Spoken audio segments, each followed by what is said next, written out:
first. And that's exactly what this national-led government, under the Right Honourable Bill English, is actually doing. Mr Speaker, can I wish you a Happy New Year, and it's great to be here in the House and to all other members in the House. I have to say that before we started, we had one of our national days of celebration was Waitangi Day.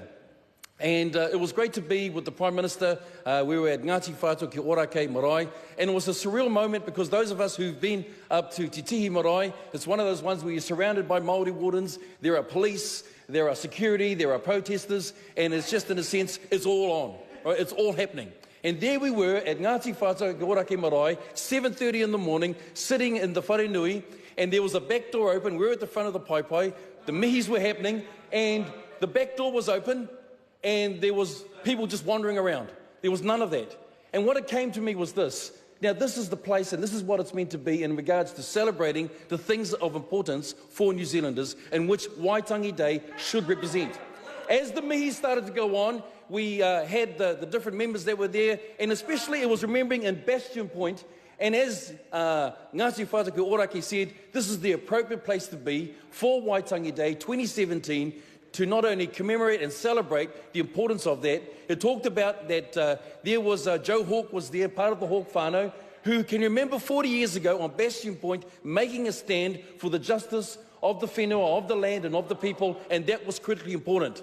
But here's the other message that came out of that too. The reasons why they asked in the invitation to the Prime Minister of the day was so that they could see that they now need to continue to grow this relationship with the Crown and with the government.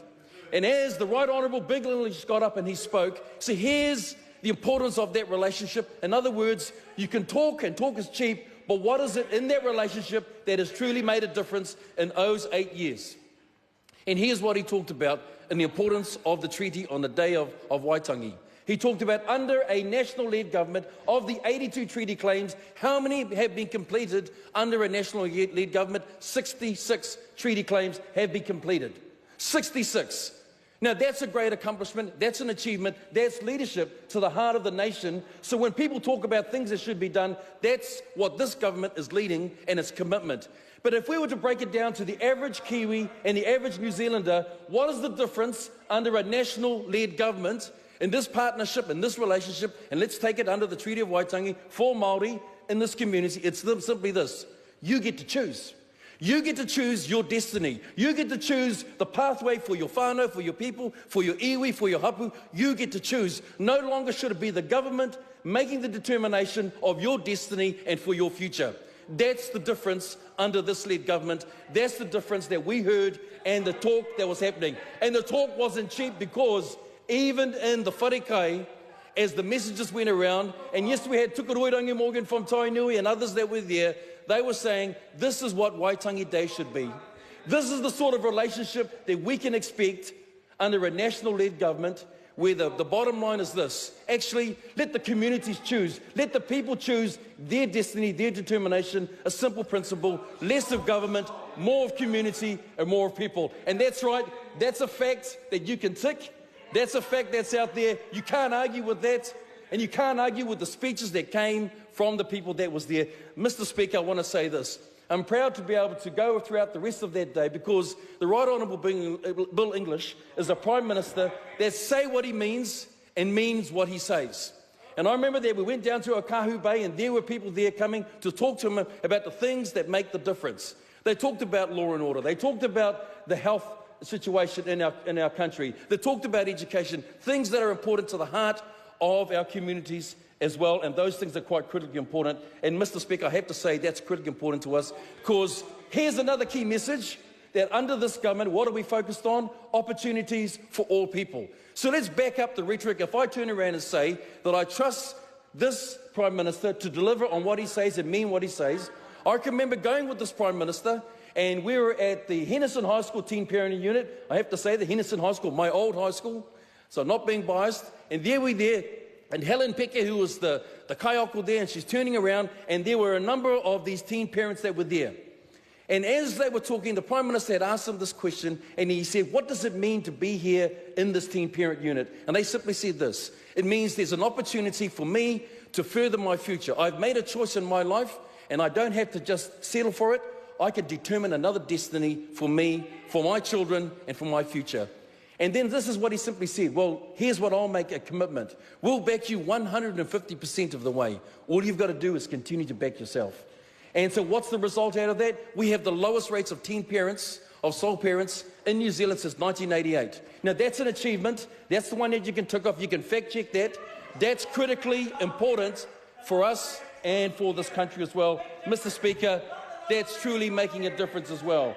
Mr. Speaker, let's talk about, people wanted to know about the plan.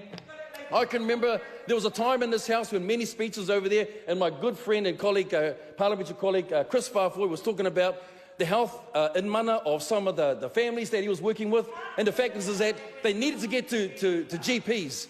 They were struggling to get to pay for the fees to go to the general practitioner to care for their kids. And he said, and not only that, but I go down to the local chemist and there's prescriptions that are now sitting on the chemist, and they weren't being picked up. Why? Because parents could afford the prescriptions.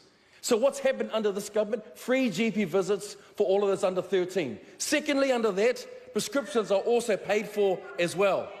And here's the Ginsu knives as well. We're looking importantly at dealing with the issues around rheumatic fever. This is a government that's not just big on talk, but it's big on action. And I know that Mr. Farfoy would be happy because it's met a critical need that he has in his own community of mana, and that's critically important as well. Let's talk about the Home Start package, Mr. Speaker. We know that, and I went to a debate. In fact, I was at that debate with Mr. Seal Williams, and we were there, and young people were talking about, is it affordable? Seal Williams, sorry, and we were at this debate, and we were talking about housing affordability. And I know that the conversation was the fact is that, well, is it affordable? Young graduates coming up. Look, I hate to say to them, here's the reality. When many of us started to get our first home, Mr. Speaker, I'll put my hand up. I was 34 years old, a tender age of 34, before I went into a house. When I went into the house, it wasn't the flashes, DIY stuff. It was the things that we had to do to make a difference. In fact, the curtains were sheets. And here's the simple message I said. In fact, sorry, I want to acknowledge Jenny. I didn't see Jenny Salesa. She was there as well. Don't give up the dream, but begin to start now, and you can make your way there. Because here's what this government has done. Under a Home Start package, the grants that buyers, we've now put $435 million into the Home Start package to help 90,000 people, first-time buyers, into them. So far, since March of 2016, 12,000 have taken that opportunity with another $10,000 package that's helping them get into homes. Mr. Speaker, that's the commitment under this government, under the leadership of the Right Honourable Bill English.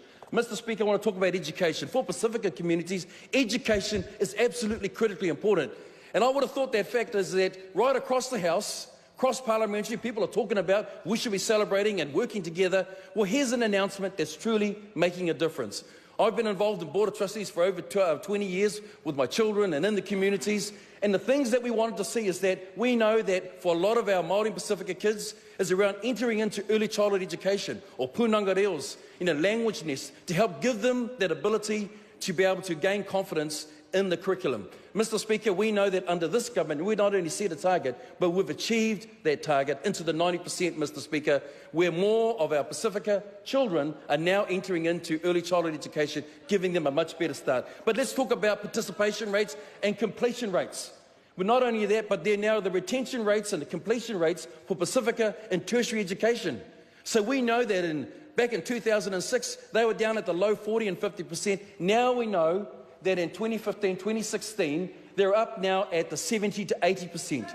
That's the completion rates that we're seeing for Pacifica, for education, that we know makes a difference. Mr. Speaker, can I simply say this, that under this government and under the leadership of the Right Honourable Bill English, we know that we're making a difference. It's not about the talk that's cheap, it's about the action that makes a difference. We've got a plan, it's comprehensive, that's making a difference, dealing with the critical issues of concern. But most importantly, Mr. Speaker, we're not going to keep beating the deprivation drum to turn around and say about all the things that go wrong. In fact, we're going to talk about the aspiration, we're going to talk about the opportunities for enterprise and economic development that makes a difference for our families, for our children, for our whānau. This is the party, National Party, that does put New Zealanders first. Mr. Speaker, thank you.